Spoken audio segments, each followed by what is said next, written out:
Patient ఇప్పుడే స్పృహలోకి వస్తున్నారు.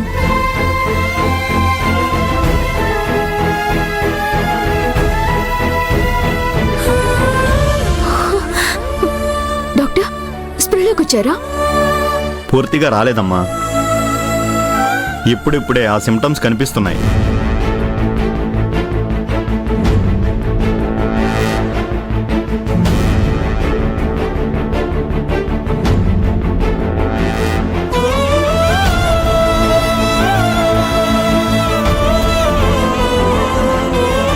అన్నా, ఒక్కసారి కళ్ళు తెరిచి చూడన్నా. మా అమ్మ ఎవరో చెప్పన్నా. చెప్తావు కదన్నా? ప్లీజ్ చెప్పన్నా. మా అమ్మ ఎలా ఉంటుందో బొమ్మ గీసివ్వన్నా, నీకు పుణ్యం ఉంటుంది. అన్నా, లే అన్నా. ఒక్క నిమిషం అమ్మా.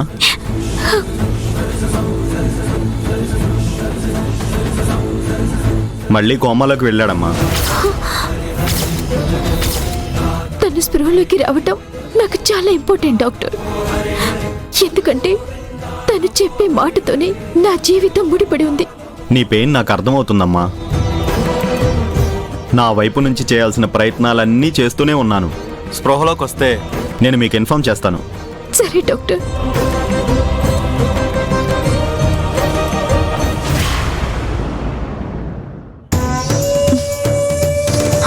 చిచ్చి, తలుచుకుంటేనే నా కొళ్ళంతా కంపరంగా ఉందా ఆంటీ. ఆ శారదాతో ఒక కూతురులా క్లోజ్గా ఉండడమే అసహ్యం అనుకుంటే దానికి జ్వరం వస్తే నేను సేవలు చేయాల్సిన దరిద్రం పట్టింది. దాన్ని ముట్టుకున్నందుకు నాకే రోగం అంటుకుందో ఏమో. వెళ్ళి అర్జెంటుగా టెస్టులు చేయించుకోవాలి. యాక్ హోసే పిచ్చిదానా, నువ్వు అసహించుకునేది నీ సొంత తల్లినేనే. ఈ నీలాంబరు పన్నిన పద్మ వ్యూహంలో చిక్కుకుని కన్న తల్లితోనే కూతుర్నని నాటకం ఆడాల్సిన గతి పట్టించాను. ఈ కోటేశ్వరరాలు శ్రావ్య తనని టచ్ చేస్తుందని, తనకి సేవలు చేస్తుందని శారద అస్సలు ఎక్స్పెక్ట్ చేసి ఉండదు. తినమ్మా, టాబ్లెట్స్ వేసుకోమా అని నేను నటించలేక చచ్చాను. నేను మా అమ్మ శ్యామలకి ఏనాడు కనీసం వాటర్ కూడా ఇవ్వలేదు. బయటకు వస్తే 10 మంది పని వాళ్ళు నా కాళ్ళ దగ్గర పడిండి కూడా నేను బస్తీ దానికి అన్ని చేయాల్సి వచ్చింది. తొందరగా ఆ బాధ నుంచి నన్ను బయటపడేయండి ఆంటీ. ఆవేశంతో సాధించలేని విజయాలు సహనంతో సాధించొచ్చు శ్రావ్య. నేను వేసిన ప్లాన్ ప్రకారం అదే ప్రూవ్ అవబోతోంది. నాకొకటి చెప్పు, ఇన్ని రోజులు జ్యోతితో గొడవపడి రాజీవ్తో వాదనలు పెట్టుకుని నువ్వేమైనా సాధించావా? గెలిచావా? లేదా ఆంటీ. ఇప్పుడు ఓర్పుతో వ్యవహరించి చూడు. రాజీవ్ పక్కన నీ భార్య స్థానం పర్మనెంట్ గా సెటిల్ అవుతుంది. మీరు చెప్పింది నిజమే కావచ్చు ఆంటీ, కానీ ఇంకొకటి కూడా నాకు ప్రాబ్లమేటిక్ గా ఉంది. ఏంటది? అత్తయ్యకి తెలియకుండా ఆ శారదాన్ని కలవడం చాలా కష్టంగా ఉంది. తెలిస్తే నాకు ప్రమాదమని శారద నన్ను హెచ్చరించింది. ఎప్పుడు ఏ క్షణంలో తెలుస్తుందోనని భయంగా ఉందా ఆంటీ. తెలిసే అవకాశమే లేదు శ్రావ్య. ఎందుకంటే శారద ఎవరికి చెప్పదు, నువ్వు ఎవరికి చెప్పవు, నేను ఎవరికి చెప్పను కదా. తెలియకపోతే మంచిదే ఆంటీ, కానీ నెక్స్ట్ ప్లాన్ ఏంటి? ఇలా ఎన్నాళ్ళు? ఆ పాయింట్కి వస్తున్నా. ఇప్పుడు నువ్వు చాలా జాగ్రత్తగా చేయాల్సింది ఒకటి ఉంది.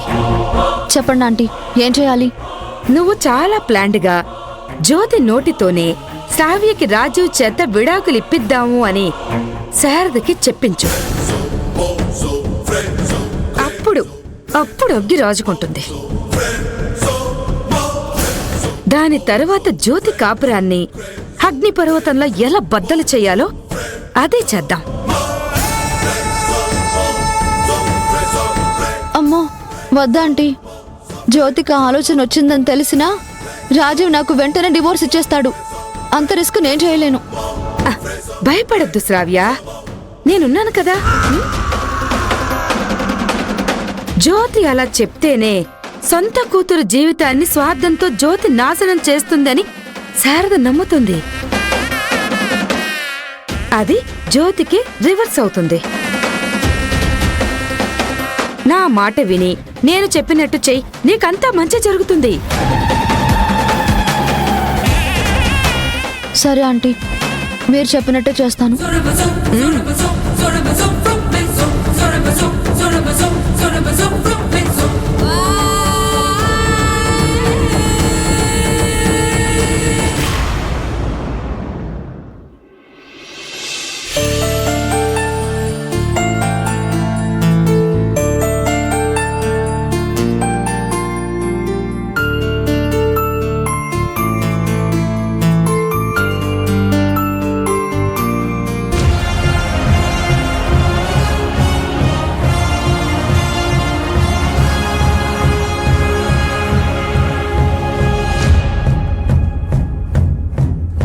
మనం బయటికి వెళ్తున్నామంటే అత్తయ్య గారు తిడతారేమో దొరబాబు.